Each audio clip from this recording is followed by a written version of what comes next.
Welcome to the Tantra and Yoga Podcast. These podcasts are recorded live at Anutara Ashram with Artemis and Bhairav in the Nisga'a Nation of northern BC, Canada. They bring clarity to some of the fundamental questions by spiritual seekers along the path of awakening.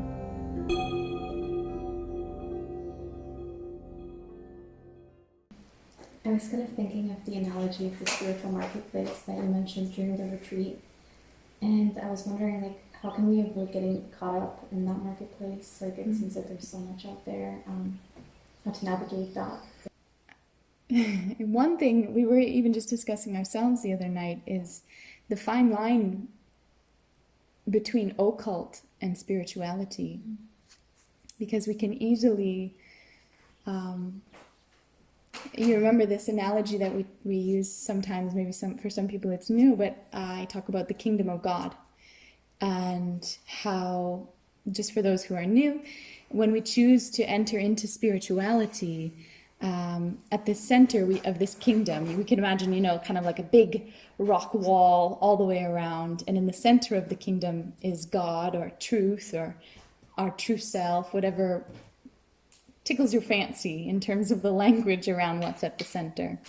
And then there are the spiritual marketplace, and not always, marketplace may sound kind of like a dirty word. It's not always necessarily bad. It can be different teachers or a particular book. That I'll sometimes say that, you go into one house and you meet one master, and they show you a secret, underground tunnel that gets you closer to the center of this kingdom. And so the reason that it came up for Bhairav and I is because sometimes I'll say, in these different houses surrounding the center castle, there may be tarot reading or palm reading or things like this. But it's true, as Bhairav brought up, these actually aren't really spirituality either.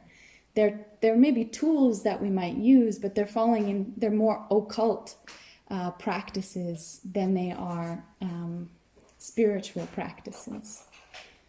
So I don't know if you want to elaborate on that before I go further. Mm-hmm. So your feedback. Mm-hmm. So the occult is like, I don't know, these things like seeing auras, mind reading, levitation, all these things that we hear about. And these actually aren't spiritual. They can actually be a distraction on the path. And as well, to develop some of these things, it can take a heck of a long time. At the same time, they could also inspire people to actually be on a spiritual path. There's this amazing story of this Tibetan young Tibetan man who wanted to be initiated. I don't know his name. Maybe you know it, Sami, but he wanted to be initiated to learn how to fly, because this is like in the lore of Tibet that you could actually learn to fly without, a hand glider or something, without an airplane or something, to defy gravity. And he was he was always being made fun of by his friends, by the whole village, so he wanted to show them that he could do something really special, that he had the capacity. And so he traveled around Tibet to find a master who would do this. But he was so poor, he couldn't offer anything as a gift, which was which was part of the culture. You had to offer a gift. If you wanted a teaching like this, it had to be quite a gift. You wouldn't just be, somebody wouldn't just give this to you.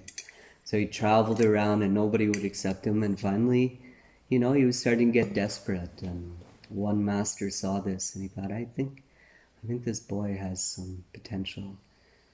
And he was given this method to practice, and it took him 12 years of not an hour a day. It was the Tibetan practice. It was 16, 18 hours a day, sometimes all night, and at the end he was able to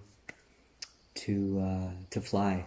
And when he got this ability, it was kind of later on at night, and then he went back to his village and flew over, but no one really saw him. And then he realized, this is kind of not like that special after all. And then he actually became a real renunciate, not just somebody who wanted powers. And he became one of the great siddhas of the siddha tradition. One of the great enlightened masters of the Tibetan tradition, and crossed over with the Indian tradition like this. So it's not all bad, especially if we're inspired by these things. But they can act as distractions for us on the path. I was very interested in the occult when I first was going through yoga and spirituality. These things really fascinated me. But as time went on, they kind of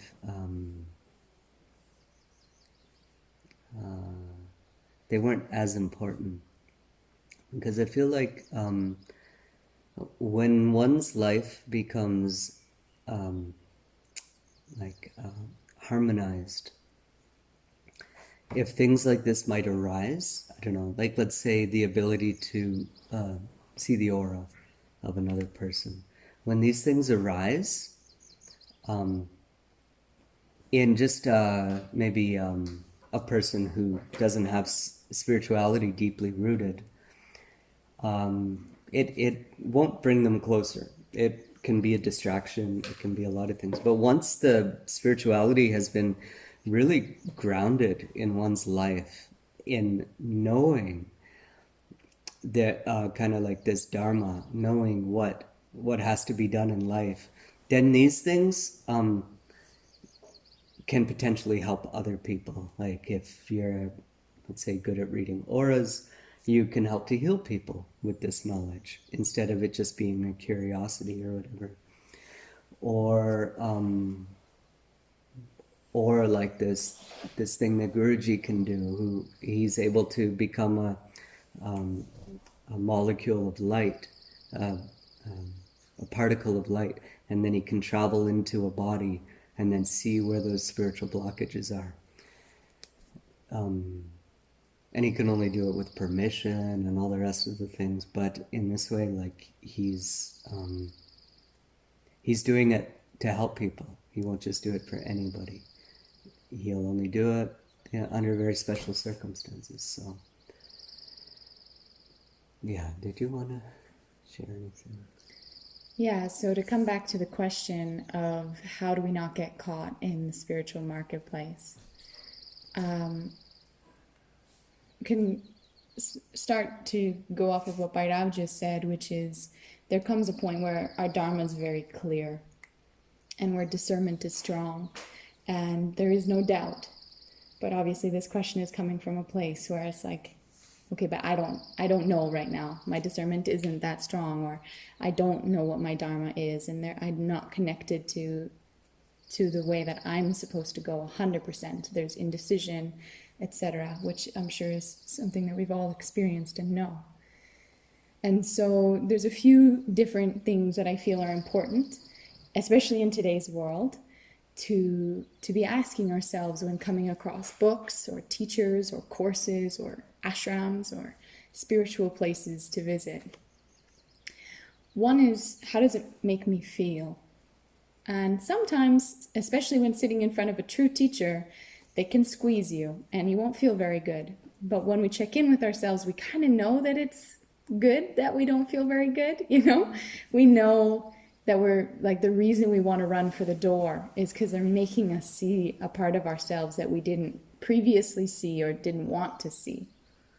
So that's something to take into consideration, and how does it make me feel? Another thing that I feel is important, or at least has proven to be important for me through getting involved with the wrong spiritual teachers as well, is to listen to your own intuition.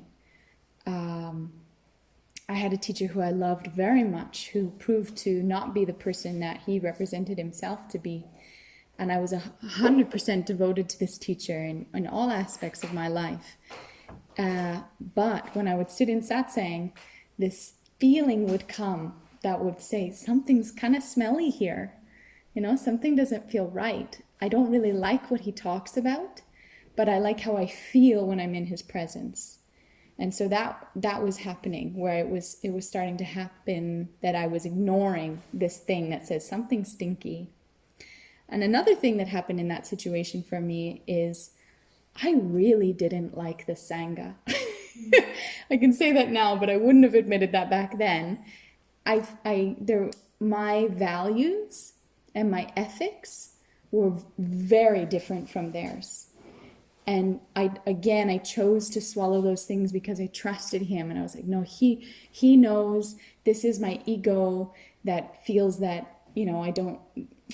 Sometimes we might come into a space like this and again, we'll be challenged and the ego will say, you don't fit here, you should leave. But in that particular instance, there were things happening in the Sangha that I felt kind of, not super terrible, but were just kind of ethically off for me. And I swallowed that and I put it away. So those are a few things already. Two last things I'll throw out there. One is a bit controversial, possibly for some people, maybe not, but tradition and lineage says a lot. You can find stinky people in all of the major religions, but at the same time, they have been tried and tested and proven to work to some degree. Buddhism, Hinduism, Christianity, Sufi, like the list goes on. So if you find a teacher that is teaching in one of those and it resonates for you and it works for you and it lights you up, then I would say follow that. And then finally, the other thing that I would say that is most important in today's world is still coming into the realm of tradition, but slightly off, which is who are the teachers? Or who are they connected to? For me, again, this is getting a little personal, so I'll try to sum it up. But if someone's presenting themselves as perfect, for me, there's something that hasn't fully matured there and is not trustworthy. If they're able to admit that they're still growing, if they're able to say that they're still learning and things like this, then there's a humility there, and I feel that that's really important. If the person has no reference to their teachers, they're teaching courses on enlightenment and they're writing books and hosting satsang, but they don't say who their teachers were or where this information is coming from, that's also questionable. Sometimes people can just be, and so maybe this is my fourth one, sometimes people are just really charismatic. They're very charismatic and we're pulled into how they make us feel, but as person. And so then that comes to the ultimate thing. Are these practices guiding me back to myself? Are these practices leading me to truth? Can I look at the members of the Sangha and say, yeah, they're confirming that this is working for them. I see them, they make mistakes, but I see them making good choices. I trust the teacher, that they reference their teachers.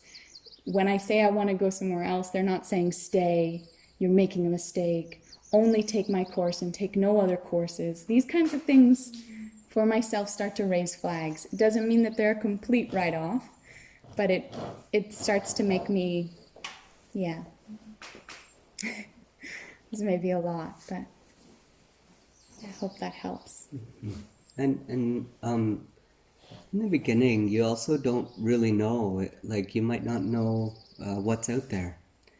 And so, yeah, in the beginning, you might be a spiritual tourist because you haven't tried other things, and that's okay. Like, take a practice it for 6 months and see how it feels for you. Because, like, practicing something for a day or two won't tell you too much about it, but carrying on a practice every day for 6 months, then you kind of know, like, you know what, I think I'm gonna find something else out, or practicing that and then dabbling in some other thing. But then at some point